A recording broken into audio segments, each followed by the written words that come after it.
Hello दोस्तों। आइए आज हम कक्षा 9 की गणित के प्रथम अध्याय संख्या पद्धति अर्थात नंबर सिस्टम के भाग 1 की एक्सरसाइज को समझने और जानने का प्रयास करते हैं। देखिए, जब एक्सरसाइज को हम बढ़िया समझ लेंगे ना, तो प्रश्नों के उत्तर हम क्या करेंगे, बहुत आसानी से दे सकेंगे। तो आइए शुरू करते हैं। देखिए, चैप्टर का नाम क्या है, संख्या पद्धति। चैप्टर का नाम क्या है, संख्या पद्धति। तो संख्या पद्धति किसे कहते हैं, आइए पहले ये जान लेते हैं।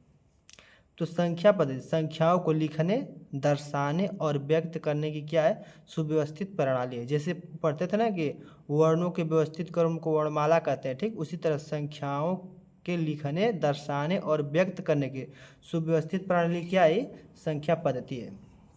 परिभाषा लिखना तो लिख लीजिए इसका।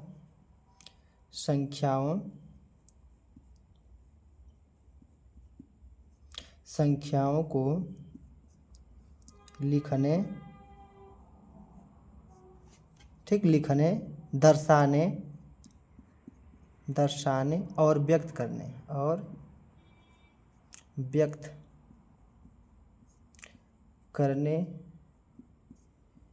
की सुव्यवस्थित प्रणाली है, ठीक। तो संख्याओं को लिखना कर समझते हैं ना, जैसे एक को कैसे लिखा जाता है, 7 को कैसे लिखा जाता है, 2000 कैसे लिखा जाता है, 712 कैसे लिखा जाता है, 58,032 कैसे लिखा जाता है, ठीक। तो एक यही क्या है, लिखना। ठीक, लिखना आप जानते हैं। दर्शाना का था, ये समझा देता हूँ कि दर्शाना क्या होता है। जैसे अभी कुछ देरी बाद हम दर्शाना भी सीखेंगे और साथ में तो आपको व्यक्त कर रहा बता रहा तो ये क्या है, व्यक्त करना, ठीक। तो व्यक्त करूँगा, बताऊँगा ही। तो आइए, अब क्या, देखिए हमने संख्या पद्धति को सीख लिया, क्या लिखने, दर्शाने और व्यक्त करने की सुव्यवस्थित प्रणाली है। आइए अब संख्या सीख लेते हैं कि संख्या किसे कहते हैं, ठीक। संख्या, नंबर किसे कहते हैं,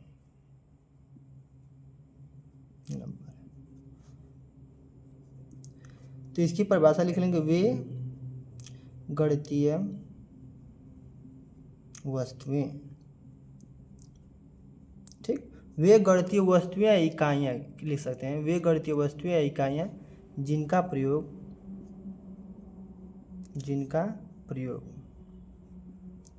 किसके लिए होता है, गिनने के लिए, गिनने और मापने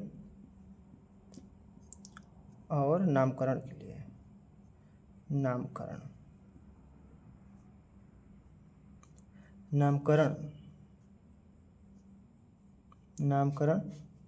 के लिए करते हैं, ठीक। ये हमारी संख्या कहलाती है। वे गणितीय वस्तुएं जिनका प्रयोग क्या, गिनने, मापने और नामकरण के लिए करते हैं, उन्हें क्या कहते हैं, संख्या। तो गिनना आप जानते हैं कि क्लास में कितने विद्यार्थी हैं, ठीक, खेत में कितने पशु चर रहे हैं, बैग में कितनी किताबें हैं, पैकेट में कितने कलमे हैं, क्या गिनना। मापना आप जानते हैं, कितना लीटर पेट्रोल है, कितना लीटर पानी है, कितना किलो गेहूँ है, कितना किलो चावल है, यह मापना है। नामकरण को आगे समझा देता हूँ। देखिए, नामकरण को अब नहीं समझते हो तो नामकरण को समझा देता हूँ। नामकरण है क्या, देखिए, जब हम विद्यालय में पढ़ते थे हमें रोल नंबर दिया जाता था ना, तो वही हमारा नामकरण है कि रोल नंबर के आधार, संख्याओं के आधार पर हमारा क्या कर दिया जाता था, नामकरण कर दिया जाता था। जैसे टीचर बोलती थी रोल नंबर 1, तो जिसका 1 नंबर से नामकरण किया गया रहता है वो क्या करता है, अपना हाजिरी देता था ना, वही क्या है, नामकरण। और समझिए जैसे खिलाड़ियों को, देखिए धोनी को जैसे रोल नंबर उसका सेट पर कितना लिखा रहा है, 7 लिखा रहता है। इसी प्रकार हर खिलाड़ी के सेट पर नाम लिखा रहता है ना, तो वही क्या है, नामकरण।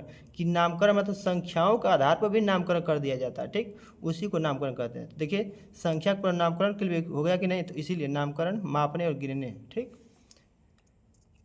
तो देखिए, हमने संख्या पद्धति को समझ लिया, संख्या को सीख लिया, ठीक। आइए अब देखते हैं कि संख्या को कितने भागों में बांटा गया है, ठीक।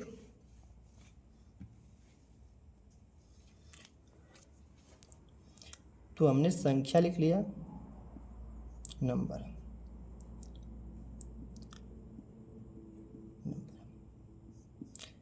तो देखिए, संख्या को 2 भागों में बांटा गया है। संख्या को कितने भागों में बांटा गया है, तो संख्या को 2 भागों में बांटा गया है। इसका एक और भाग होता है जो इन दोनों को मिलाकर मिश्र बुलाता है, तो उसको छोड़ दीजिए। इसके कितने मुख्य भाग हैं? 2। पहला है वास्तविक संख्या, पहला इसका भाग क्या है? वास्तविक संख्या, वास्तविक संख्या। दूसरा का इसका भाग काल्पनिक संख्या, जो कि हमें नहीं पढ़ना है इसे, ठीक, काल्पनिक संख्या। देखिए वास्तविक संख्या कहती हैं वे संख्याएं जिन्हें संख्या रेखा पर दर्शाया जा सके, ठीक, उन्हें हम वास्तविक संख्या कहते हैं। या एक और इसकी परिभाषा है कि परिमेय और अपरिमेय संख्याओं के संग्रह के समूह को क्या कहते हैं? हम वास्तविक संख्या कहते हैं। काल्पनिक संख्या क्या है? कि वे संख्या जिन्हें संख्या रेखा पर दर्शाया ना जा सके काल्पनिक संख्या कहलाती हैं। तो देखिए वास्तविक संख्या का इनका वास्तविक जीवन में प्रयोग करते हैं, इसलिए इस वास्तविक नहीं है। इसका काल्पनिक जीवन मतलब इसका वास्तविक जीवन में प्रयोग नहीं, किताबें में केवल इसका प्रयोग है, ठीक, इसे काल्पनिक संख्या कहते हैं। इसका उदाहरण लिखना तो लिख लीजिए, रूट में -7, रूट में -11, घन निकाल दीजिए -3 का, आदि ये हमारी संख्या, इधर लिख देता हूँ, और घन निकाल दीजिए, ठीक, इधर घनमूल निकाल दीजिए किसका? 4 का, करणी में -7, करणी में ये होगा हमारा 2, ये हमारी क्या है? ये हमारी काल्पनिक संख्या, ठीक, इन्हें क्या कहते हैं? काल्पनिक संख्या। वास्तविक संख्या को उदाहरण लिखना है तो लिख लीजिए, वास्तविक संख्या को उदाहरण देखिए 0, -1, -2, -3 अनंत तक, ठीक, कामा लगा दीजिए इधर 1, 2, 3, 4 अनंत तक, ठीक। देखिए इसको फ्रेश लिख ले, 0, -1, -2, ये अनंत तक चली जाएगी, ठीक, 3, 4, 5, 6 अनंत तक, इधर 1, 2, 3, ये भी अनंत तक, ठीक। उसके बाद लिख लीजिए 7/2, 1/4, 7.24, 0.333 अनंत बार, 1.7272 अनंत बार, और लिखना तो लिख लीजिए √3, √7, रूट में 9, घनमूल निकाल दीजिए 125 का। ये हमारी सब क्या है? हमारी वास्तविक संख्या है। क्या हमारी वास्तविक संख्या का उदाहरण है। अब देखिए वास्तविक संख्या को बांटा गया है, ठीक, वास्तविक संख्या को बांटा गया कितने भागों में? 2 भागों में बांटा गया है।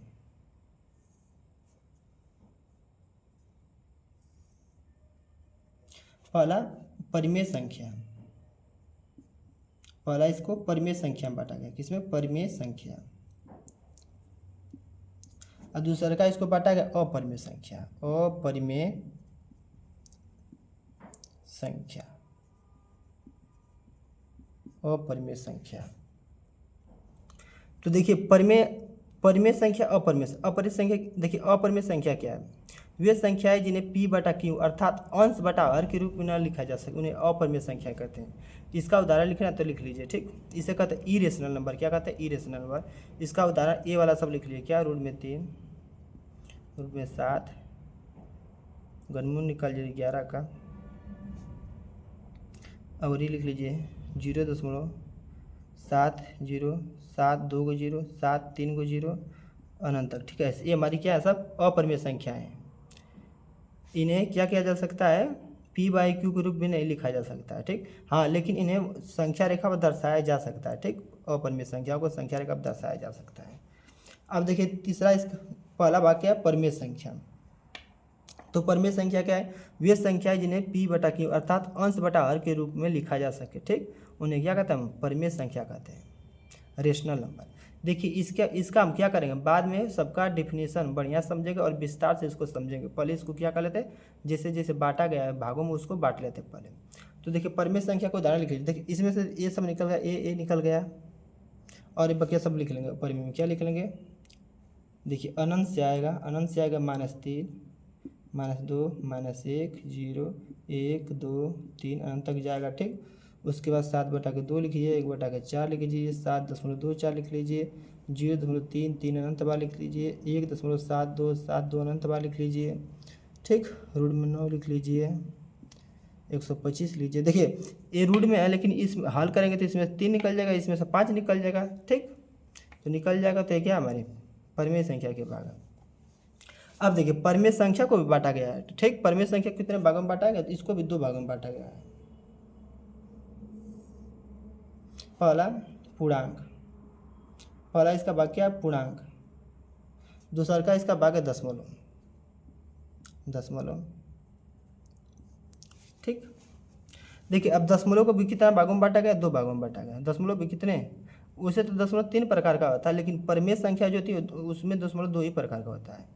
दशमलव 2 प्रकार, एक होता है शांत दशमलव, शांत दशमलव, दशमलव शांत दशमलव जानते हैं ना। देखिए क्या कुछ देरी बाद जाकर क्या रुक जाएंगे, जैसे 0.7, देखिए दशमलव के एक स्थान तक जाकर रुक गए, ठीक। 1.732, तो दशमलव के देखिए 1 2 3 स्थान तक जाकर गए, संख्या 7 हो गई।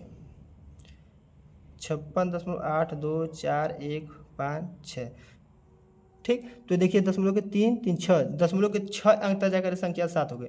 दशमलव के 100 अंक तक जाकर शांत हो जाएगी, तब भी वो शांत ही दशमलव। दशमलव के 1000 अंक तक जाकर शांत हो जाएगी, तब भी उसे क्या कहेंगे? शांत दशमलव। दशमलव के 1 लाख करोड़ तक जाकर भी शांत हो जाता है, उसे हम क्या कहेंगे? शांत दशमलव। अशांत दशमलव क्या होगा? वो अनंत तक जाएगी, तब उसे क्या कहेंगे? अशांत। दूसरा का इसका वाक्य है अशांत, अशांत आवृत्ति दशमलव। अशांत आवृत्ति दशमलव मतलब अशांत मतलब वो शांति नहीं होगा, वो चलता ही जाएगा। जैसे 0.777 अनंत तक, मतलब ये अनंत तक जाएगा, लाख करोड़ अरब खरब नहीं, ये पूरा अनंत तक जाएगा, ठीक।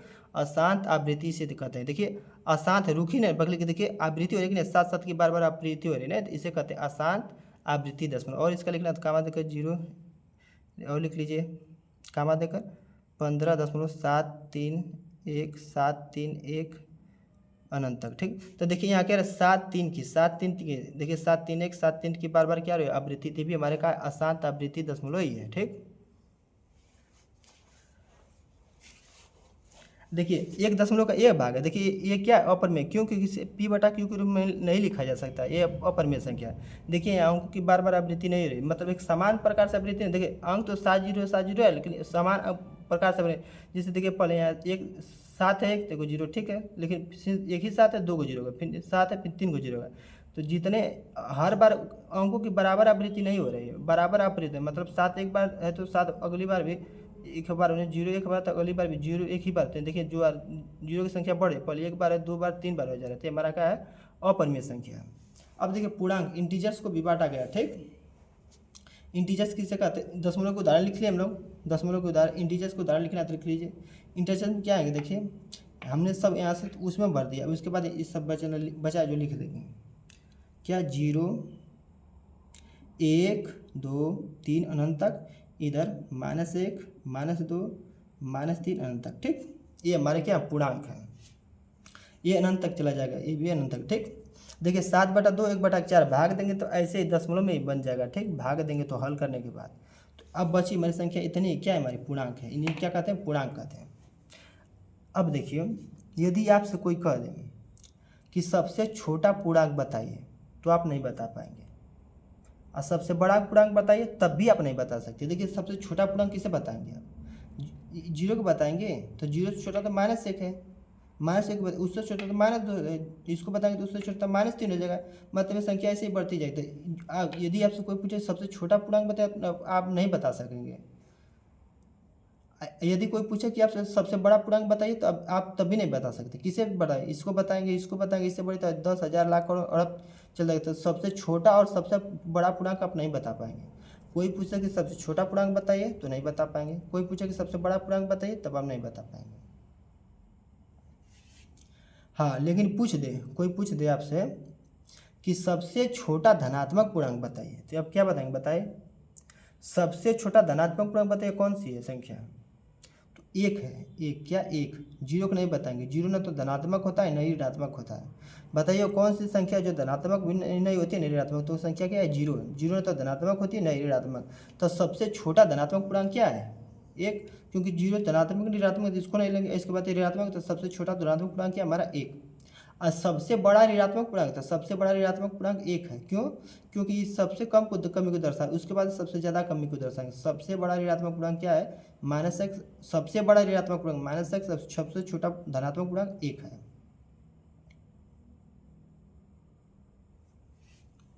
अब देखिए पूर्णांक को बांटा गया है, ठीक। तो पूर्णांक को बांट लेते हैं।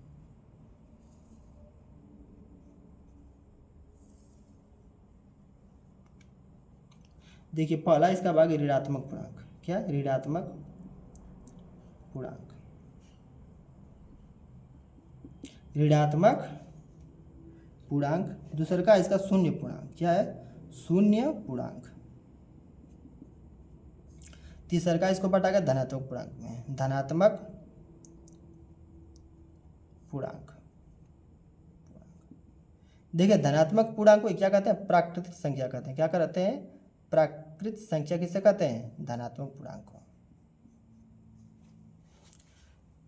देखिए सर्वप्रथम खोजी गई संख्या हमारी क्या है, प्राकृतिक संख्या है। सर्वप्रथम खोजी गई संख्या कौन सी है, हमारी प्राकृतिक संख्या है, धनात्मक पूर्णांक है, प्राकृतिक संख्या सर्वप्रथम खोजी गई संख्या है। अब ऋणात्मक पूर्णांक क्या है, तो देखिए जीरो से इधर जितना लिख दे, -1 -2 -3 अनंत बार, ठीक, क्या अनंत बार।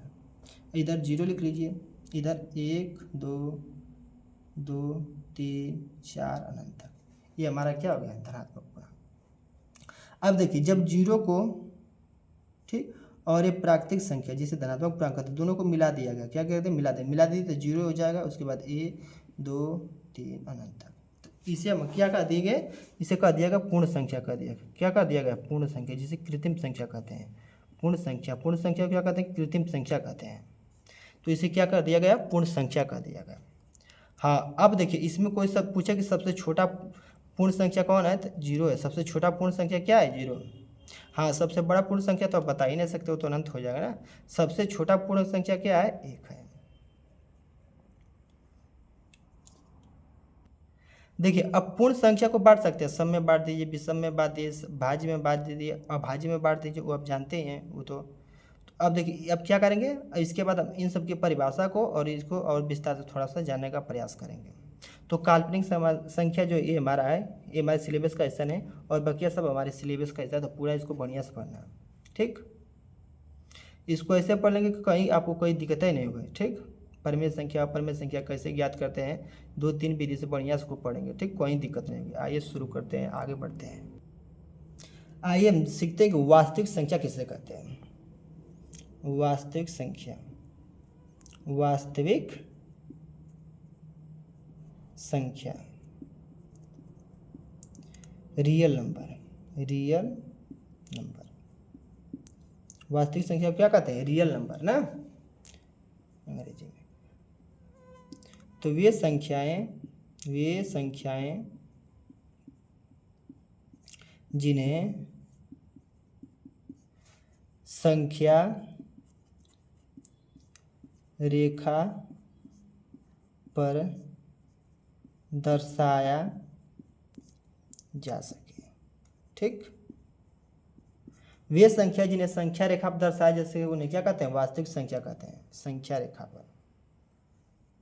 या इसकी परिभाषा एक और लिख देंगे, ठीक। देखिए वास्तविक संख्या को 2 भागों में बांटा गया, परिमेय अपरिमेय। वास्तविक संख्या को कितने में बांटा गया, 2 भागों में बांटा गया था कि नहीं, परिमेय और अपरिमेय। तो लिख देंगे परिमेय और अपरिमेय, और अपरिमेय, अपरिमेय संख्याओं के संग्रह को क्या कहते हैं हम लोग, संग्रह को ही वास्तविक संख्या कहते हैं, वास्तविक संख्या कहते हैं, ठीक। परिमेय और अपरिमेय संख्याओं के संग्रह के समूह को लिख लीजिए, तो इस संग्रह को क्या कहते हैं, वास्तविक संख्या कहते हैं। तो परिमेय संख्या में आप जानते हैं सभी पूर्णांक आ जाएंगे, जीरो इधर लगाएंगे, -1 -2 -3 अनंत तक, इधर 1 2 3, ठीक। अब इसके बाद भिन्न वाले लिख लीजिए, ये तो हमारे सब इसमें आ गया। देखिए प्राकृतिक संख्या गई, पूर्ण संख्या गई, प्राकृतिक संख्या को ऋणात्मक सब आ गया। अब इसके बाद क्या हमारा दशमलव बटा है और भिन्न वाला, तो भिन्न वाला लिख लीजिए, जिससे 7/6, 1/5, 3 से 1/4, यही बचा है ना। उसके बाद दशमलव का हिस्सा बटा, उसको लिख लीजिए 7.1, 7.555 अनंत बार, 3.24 24 24 अनंत बार, ठीक। उसके बाद करनी में लिख लीजिए, करनी में 9, घनमूल निकाल दीजिए 64 का, ठीक। उसके बाद रूट में 7, रूट में 11, रूट में 15, ठीक। ये हमारी क्या है, ये हमारी वास्तविक संख्या है। क्या है? वास्तविक संख्या है। तो वास्तविक देखिए क्या शामिल, सभी पूर्णांक शामिल है, दशमलव वाले भी शामिल हैं, ठीक, और ये अपरिमेय संख्याओं के हिस्से भी शामिल हैं। तो हमारे क्या अपरिमेय, ये हमारी वास्तविक संख्या है।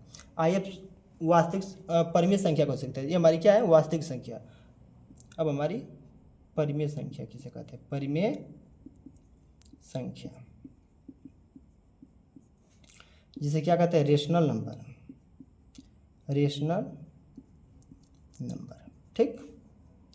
तो परिमेय संख्या वे संख्याएं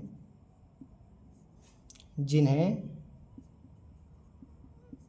P बाई Q के रूप में लिखा जा सके,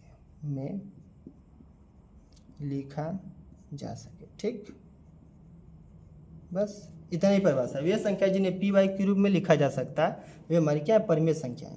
जहाँ Q का मान क्या नहीं रहना चाहिए, ये बता रहा है Q बराबर 0 नहीं रहना चाहिए। इसका अर्थ है Q बराबर का मान 0 नहीं रखना है हमें, और इसके बाद कुछ रख सकते हैं, ठीक। मतलब 0 नहीं रख सकते तो कुछ भी रख सकते हैं।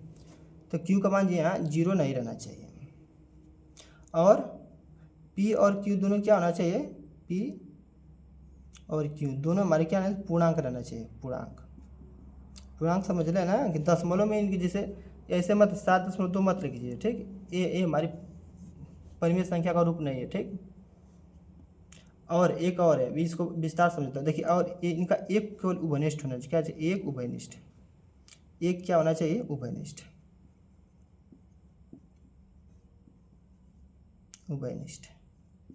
एक केवल उभयनिष्ठ होना चाहिए। आइए इसको मुख्य बढ़िया समझते हैं। देखिए, जिसका कहते हैं 7/0 परिमेय संख्या है, नहीं 7/0 परिमेय संख्या है। -1/0 परिमेय संख्या है, बिल्कुल -1/0 परिमेय संख्या है। क्या 0/1 परिमेय संख्या? हाँ, ये परिमेय संख्या है, ये परिमेय संख्या नहीं, ये परिमेय संख्या नहीं। केवल Q का मान 0 नहीं रहना चाहिए, ठीक। P का मान 0 हो सकता है। तो 0-1 परिमेय संख्या है, बिल्कुल परिमेय संख्या है। 0/7 परिमेय संख्या, बिल्कुल परिमेय संख्या है।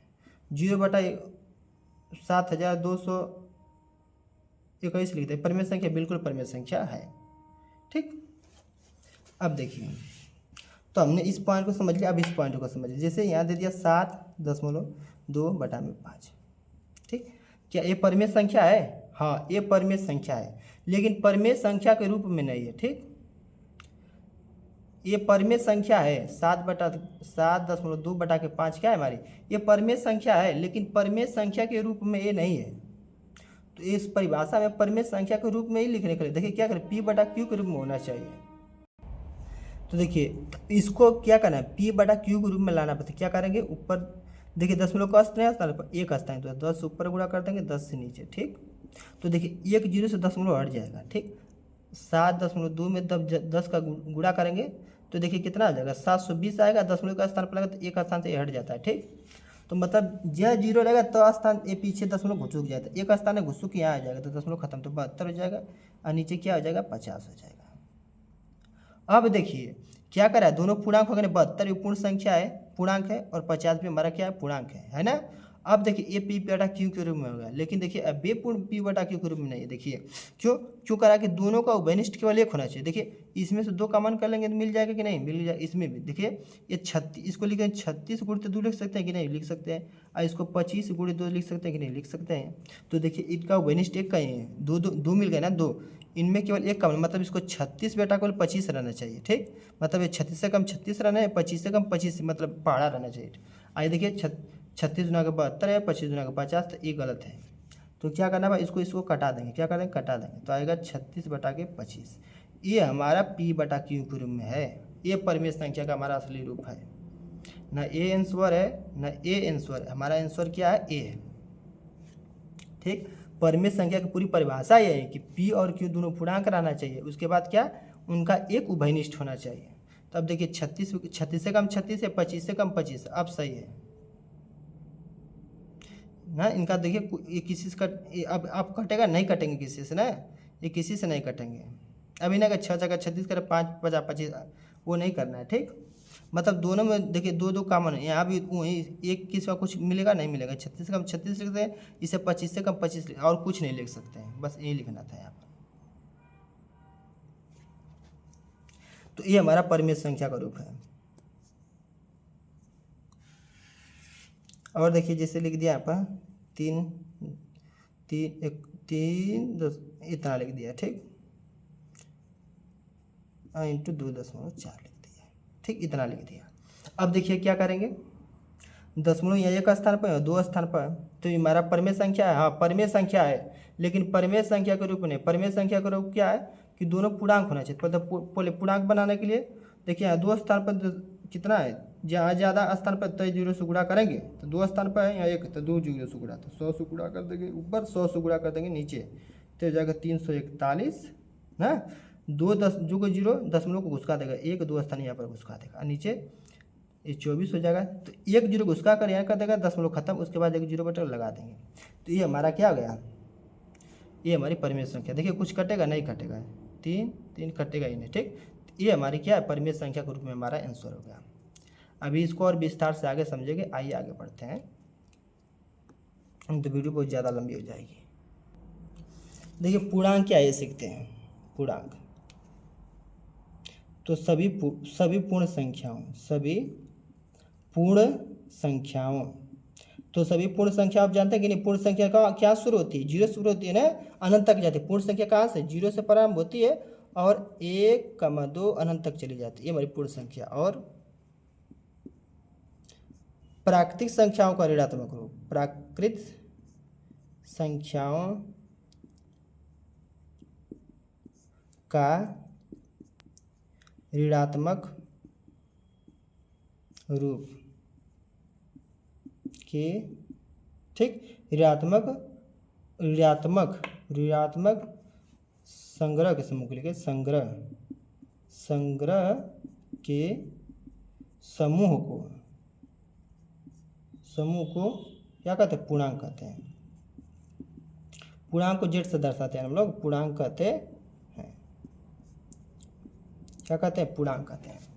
अच्छा बताइए प्राकृतिक संख्याओं का ऋणात्मक रूप, पूर्ण संख्या को तो ऋणात्मक रूप कर सकते हैं, जैसे पहले पूर्ण संख्या लिख रहे हैं, जैसे यहाँ पर 0 0 1 2 3 अनंत तक, इसका रूप तो ऐसे नहीं कर सकते, -1 -2 -3 -4 नहीं कर सकते ऐसे अनंत तक, ये भी अनंत तक जा रहे हैं, ये भी, इसको ऐसे नहीं कर सकते, नहीं कर सकते, क्योंकि पूर्ण संख्या ऋणात्मक होती ही नहीं, पूर्ण संख्या ऋणात्मक होती ही नहीं भाई। जो देखिए ऋणात्मक क्या होता है, जो कमी को दर्शाए, ये माइनस कमी को दर्शा रहा है, क्या कर रहा है, कमी को, तो किसी चीज़ में किसी की चीज़ की कमी हो गई तो पूर्ण कहा रहा है। देखिए किसी में 1 की कमी है, किसी में 2 की कमी कर दे, किसी में 3 की कमी कर दे, तो पूर्ण कहा रहा है, पूर्ण नहीं रहा है।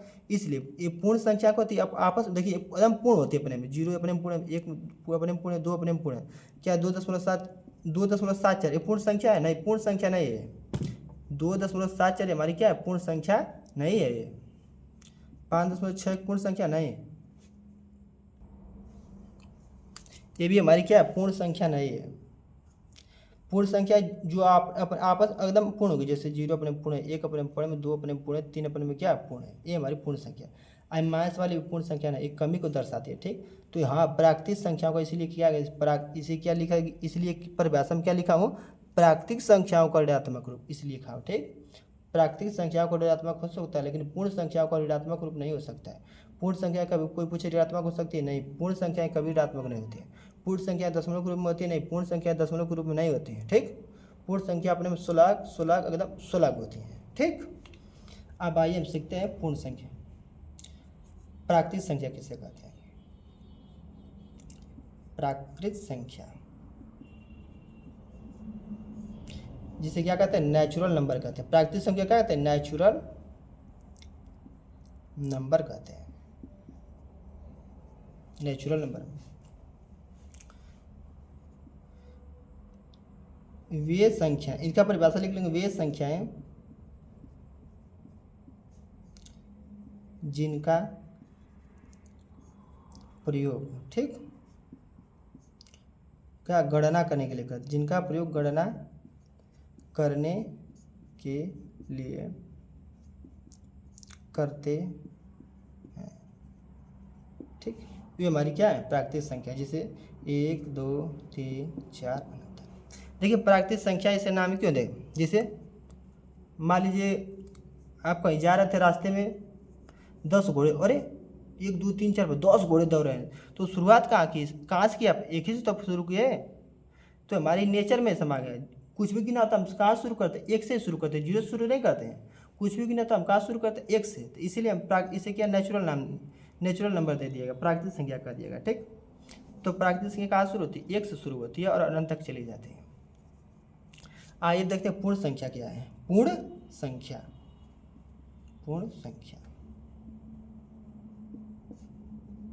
जिसे कहते हैं क्या, होल नंबर। ठीक, तो लिख देंगे जब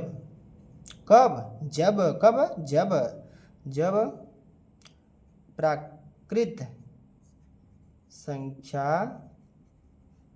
संख्याओं के साथ शून्य के संग्रह को, ऐसे लिखिए प्राकृतिक संख्या, ऐसे क्यों, प्राकृतिक संख्याओं के साथ शून्य के संग्रह के समूह को लिख दीजिए। संग्रह के समूह को क्या कहते हैं, को पूर्ण संख्या कहते हैं। क्या कहते हैं, पूर्ण संख्या, ऐसे लिख दीजिए, पूर्ण संख्या कहते हैं। तो देखिए जीरो ले लीजिए, उसके बाद क्या करा है, प्राकृतिक संख्या कहाँ से, 1 2 3 अनंत। अब देखिए बताइए क्या सभी पूर्ण संख्या प्राकृतिक संख्या है, नहीं। देखिए प्राकृतिक संख्या कहाँ से, 1 से प्रारंभ है, लेकिन पूर्ण संख्या 0 से प्रारंभ होती है, फिर 1 2 3 4 5। तो सभी पूर्ण संख्या प्राकृतिक संख्या है, नहीं है। हाँ, लेकिन सभी प्राकृतिक संख्या देखिए पूर्ण संख्या की नहीं, बिल्कुल है। क्योंकि प्राकृतिक संख्या के साथ जब 0 का समय तब पूर्ण संख्या बन रही है ना, तो पूर्ण संख्या बड़ी है कि नहीं, बड़ी है। तो सभी प्राकृतिक संख्या पूर्ण संख्या है, लेकिन सभी पूर्ण संख्या प्राकृतिक संख्या नहीं है। हाँ, अगर कह दे कुछ प्राकृतिक संख्या पूर्ण संख्या है, तब भी बात सही है। कह दे सभी प्राकृतिक संख्या पूर्ण संख्या है, बिल्कुल सही। कुछ प्राकृतिक संख्या पूर्ण संख्या है, बिल्कुल सही। क्या सभी पूर्ण संख्या प्राकृतिक संख्या है, नहीं, गलत। कुछ पूर्ण संख्या प्राकृतिक संख्या है, हाँ, कुछ प्राकृतिक संख्या पूर्ण संख्याएं हैं, ये हमारा सही है। आइए आगे थोड़ा सा बढ़ते हैं। देखिए एक है तुल्य परिमेय संख्या, इक्विवेलेंट रेशनल नंबर। तुल्य परिमेय संख्या क्या है, कोई भी परिमेय संख्या ले लीजिए। ठीक, तो लिख देंगे वे परिमेय संख्या है जिसके अंश तथा हर में, वे परिमेय संख्या है जिसके अंश तथा हर में क्या कर देंगे, समान संख्या से गुणा कर दें, भाग कर दें, तो वो हमारी क्या हो जाएगी, तुल्य परिमेय संख्या प्राप्त होती है। जैसे यहाँ पर 3 ले लिया, इसके नीचे एक आप बना लीजिए इस परिमेय संख्या। अब क्या करें, इसमें 2 से ऊपर गुणा कर दें, 2 से नीचे कर दें, तो 2 3 6 और 2 1 2, ये हमारी क्या है, तुल्य परिमेय संख्या है। अच्छा, क्या 6/2 में 3 से गुणा ऊपर कर दे, 3 से नीचे, तभी हमारी तुल्य, 3 6 18, 3 2 6, क्या ये तुल्य परिमेय संख्या इसकी है, बिल्कुल तुल्य परिमेय संख्या है। ठीक, ये भी हमारी क्या है, ये भी हमारी तुल्य परिमेय संख्या। चाहे इसमें गुणा करिए, चाहे इससे इस कर ये सब लाए, तभी हमारी क्या है, सब तुल्य, सबको काटाएंगे 3/1 ही ये प्राप्त होगा। ठीक, तो हमारी क्या, तभी पूरा क्या 18/2 में 5 से ऊपर गुणा कर दे, 5 से नीचे, तो 18 5 96 5, क्या तुल्य परिमेय संख्या इसकी, बिल्कुल। चाहे इसमें आप क्या कर दीजिए, 30 से ऊपर गुणा कर दिए, 30 से नीचे, तभी क्या प्राप्त होगा, 30 3 90, 30 से कम 30, देखिए तभी 30 90 90। तो चाहे इसमें गुणा करते जाइए, ठीक, चाहे इससे गुणा करने पर जो परिमेय संख्या उसमें गुणा करें, तब भी हमारे क्या आ जाए, मैं तुल्य परिमेय संख्या ही प्राप्त होगी। चलिए अब क्या करते हैं, हम क्वेश्चन की ओर बढ़ते हैं। अब क्या करेंगे, हम 2 संख्याओं के बीच परिमेय संख्या ज्ञात करना सीखेंगे। ठीक, 2 संख्याओं के बीच परिमेय संख्या हम 3 प्रकार से सीखेंगे। तो 2 संख्याओं के बीच परिमेय संख्या कैसे ज्ञात करते हैं।